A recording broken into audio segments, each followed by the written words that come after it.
and Hunce was in the Army. You take it from there. Yeah. Okay, well, let's see. Just a second. 43 or 44, one of those years. That's 19. I know. I trust everybody except you, Megan. Yeah. That's why I have to keep like that. Yeah, I know. She's always I like having to keep smart telling aleck. You don't look 100. Well, anyway.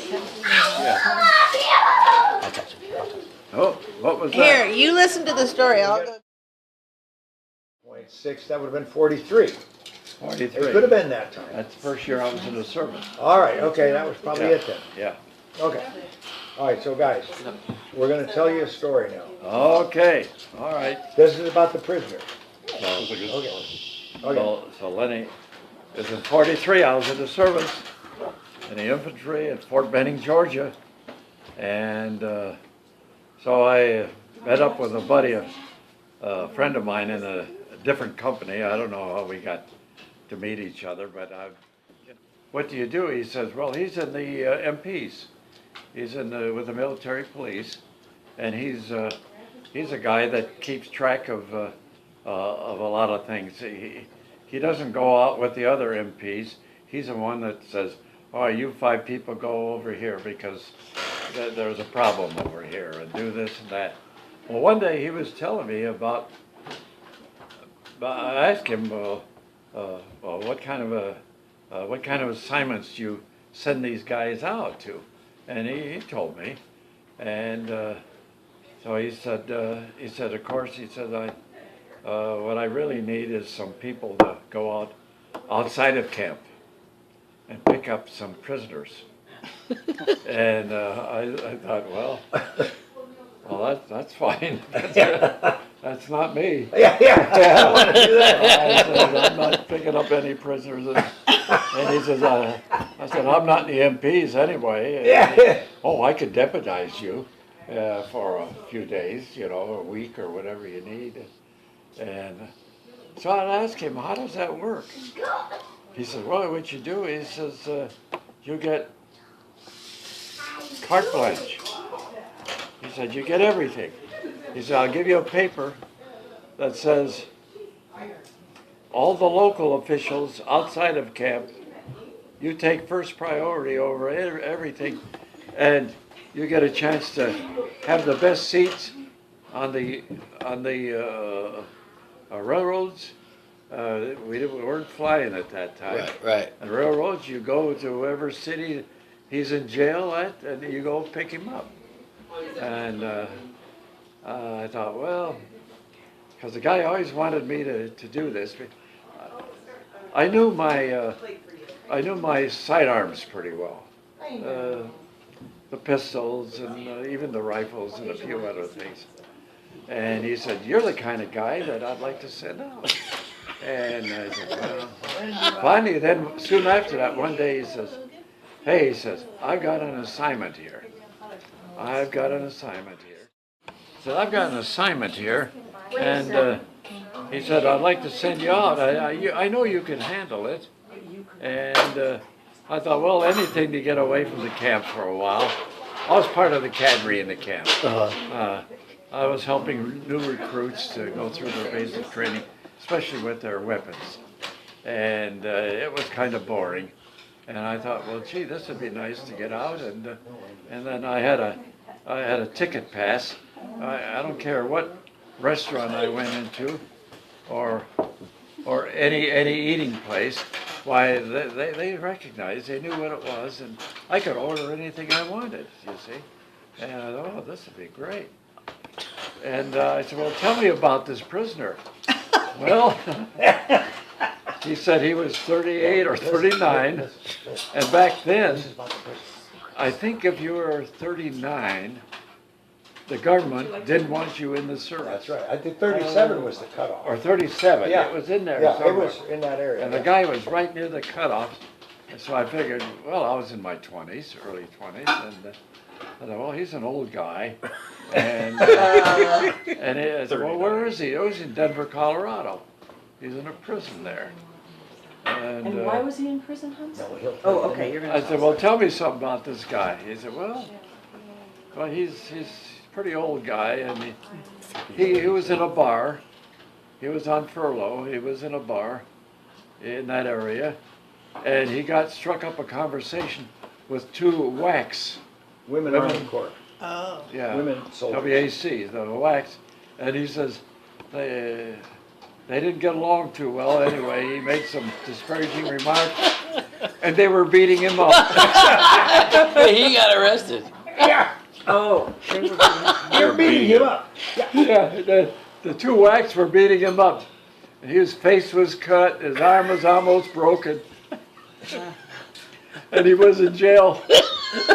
Past his time, he should have gone back to Fort Benning.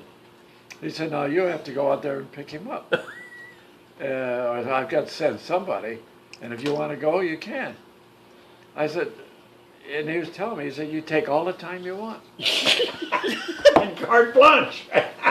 And then here I was near Sounded Atlanta. better. Here I was near Atlanta, Fort Benning. And I said, well, gee, if I go straight up to the Chicago area, spend a few days with Mike and Marge, and then go west and to Denver, instead of down here, just Yeah. the southern route, you know. And, yeah, I could do that. And he said, well, take as much time as you need. No one's going to question you. He says, but, he says, I want to tell you, if you lose your prisoner, if he's doing any time, you've got to do the time. Oh. I didn't know about that. I said, give me your biggest handcuffs you've got. Okay, well, anyway, I got a pair of handcuffs, and I got a 45. I was, Yeah, he has or a Officer 45. side, Wow. yeah. I mean, you could put a hole through a steel barn with that. And I thought, well, I'm ready. So I got in touch with Mike and Marge. I don't know whether I called them or what, but I said, I'm coming to the Chicago area now. If it's all right, I can visit with you for a few days. And oh, come on, I'd love to see you. I wasn't on furlough there, of course. So I went up and I spent 2 or 3 days there. I said, well, it's time to go now. And by the way, being up there, it was cold. Of course, it was winter time. And so I went to Denver and I had a sleeper and everything there. It was really, really nice. So I got in there and took a cab to I gave him the address to the jail. And they brought the prisoner out. I'm telling you, the skinniest, the saddest guy I've ever seen in my life. And he was just... He was what? He was what? He's skinniest and the saddest there. He was just... Yeah. Oh, just like this. droopy, yeah. Beat up. And I Gomer thought, Pyle. how can anybody have trouble with this guy? I don't think his handcuffs would even fit him. Maybe I better put it around his leg. And he looked up at me and he started to cry. Oh. No. Don't hurt me. He said, I don't want to go back to camp. I'll never get out of jail and this and that. And I said, I tried to calm him down. And, I wasn't too sure how tough they would be with him, but I didn't care, you know. So we got on the train, took a cab to the train. We got on the train, and we're headed for Chicago. So I wasn't going to stay with Mike and Marge at that time, but I thought I would just take the long way around and go up and then come down again. As I got closer to Chicago, I thought, gee, it'd be nice to spend a few more days here. And so on the train, every time, of course, he was handcuffed to me, and then he was pleading with me. He says, Sergeant, he says, I'm not going anywhere. I'm not going to jump off this train. He says, you take these handcuffs off. Everybody knows I'm a prisoner. And I said, well, I have to do it. This is the way it's done. And if you want to go to the bathroom, I told him, I said, I've got to go in there with you. Oh, no. And on the train. And I'm so ashamed. And this and that. I said, tell me about these girls, you know. That beat you. How big were they? Those are the mean sons of so-and-so.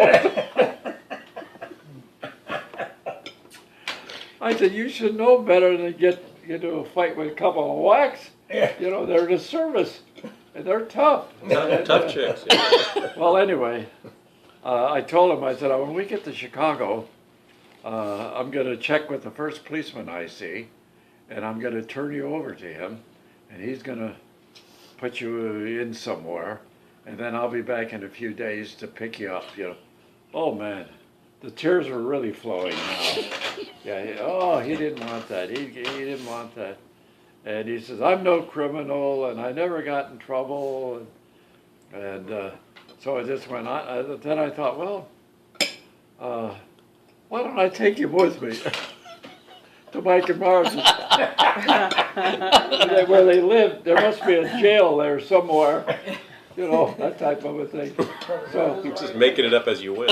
so I made a phone call. This is where we lived. This is just outside of Chicago. That's where it So I made a phone call, and they That's where you're said, headed. well, yeah, I guess. We'll pick you up and I guess. we'll find out where the jail is, and we'll see that he stays there. Are you sure you can stay with us a few more days? And so took that short ride. It isn't much of a ride. Took the short ride, and he didn't want to leave. He didn't want to leave me, and so I told him, I said, well, I'm sorry. You can't help it, but I said, I'm going to get picked up with my brother's going to pick me up, and we're going to take you to this house, and then we're going to find out where you can stay for a few days overnight. And Westmont was just a, Tiny little town. geez, it was just, I don't know what the population was, hardly anything, and they didn't have any jails. So it was like a chicken coop. Oversized chicken coop, wood, and it was just a few blocks away from where they lived. And so the police officer at Westmont said, well, it's been a while since we've had a prisoner, but we can lock him up in here. So then I was at your place there. I was at the house, and your grandmother was there. Yeah, Grandma Waltman. Grandma Waltman, Visiting from and Lorraine. she was just in the background listening to all this stuff. She's just a little Little woman, Polish woman.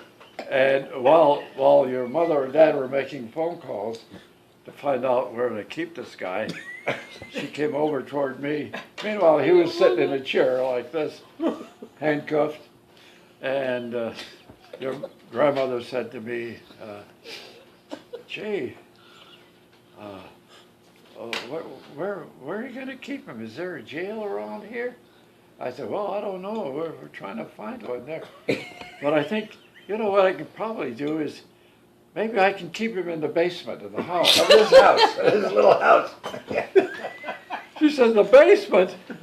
We're all sleeping We're in all the sleeping house. up there. I said, well, I know in a basement you don't have anything, no furniture or anything, but there's this round metal pipe which post. holds up one of the big beams, you know, Yeah. in the basement. I said, I can Handcuff put his her. arms around the beams and he can just sit on the concrete floor and he can just stay there. And Oh. oh man, she almost had an apple. She didn't Yeah. like that, yeah. She didn't like that. Grandma Waltman. I said, no, don't worry, I'm only kidding, I'm only kidding. Well, anyway, finally, was found out just a few blocks away, that's where he could stay. And it was like a chicken coop, it was just locked up. And there weren't any bars or anything there. And And so we walked over. I walked over with him. And maybe your dad went with me. I think I went, yeah, because I was Sam's age. Yeah. And we walked over and I walked in. It was like my chicken coop in Ohio there. It was like from here to where, where the table is, where the kids were eating, squared, wooden, and very musty smelling. Of course, it was winter. There was snow on the ground. And it was cold. And well, gee, I don't know. And the guy said, the deputy said, well, we'll just lock the door. Well, this guy could break out, you know. And so I talked to him, and he said, no, I'm not running anywhere. I don't intend to go anywhere. I'll stay here. And okay. So we locked him up and got back home. And by that time, your mother had made some food, some dinner for all of us. And so I said, well, how are you going to feed this guy? And I said, well, we'll take him some food, some leftovers.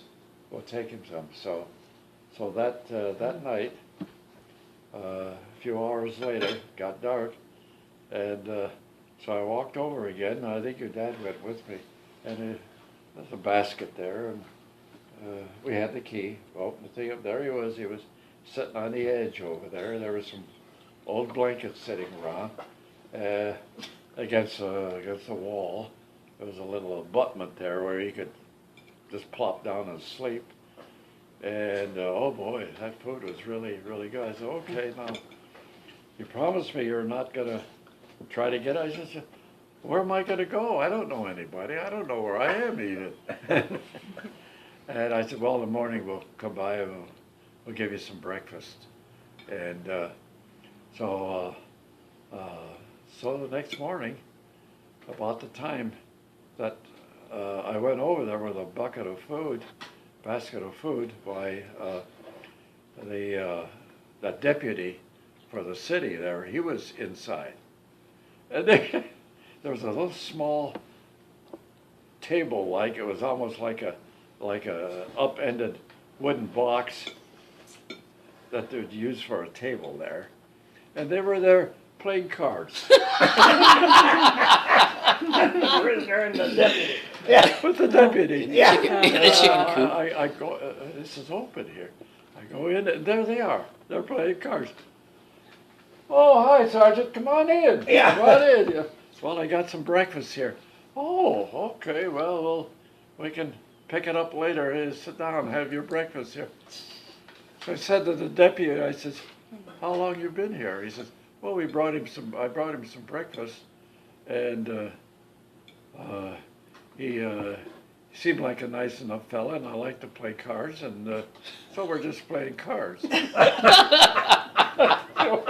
not much to do in this town. You're not gambling, are you? Oh, no, we're not gambling. And all right. So I said, okay, we'll be back for some lunch. He says, well, he said, you know, it's been so long since we had a prisoner. He says, but I understand we have to feed him.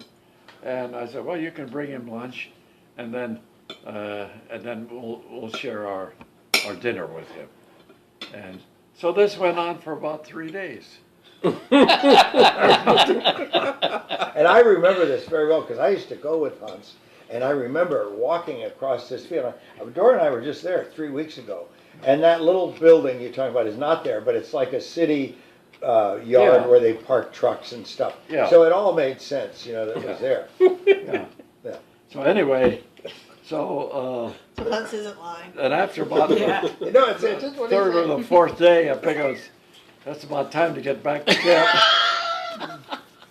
You're wondering where you're at. So I told him, I said, now tomorrow, this is going to be our last day. When we brought him I brought him his breakfast or whatever. This is going to be the last day. And tomorrow we have to go back to camp. Yeah. Oh, no. I said, yeah, I'm sorry. Have to go back. And he said, well, I've been good. You don't have to handcuff me. I said, well, when we're out in the public, I have to put the handcuffs on you. And well, all right. unbeknownst to me, he got the word out to the deputy who came by with his lunch, I guess. And so what they decided to do that evening, to have a little party for him. Going away party? Oh my. Party. I didn't know about that, but about 6 o'clock in that evening, it was dark, of course. I'm bringing the food in. I don't know whether you were with me that trip or not.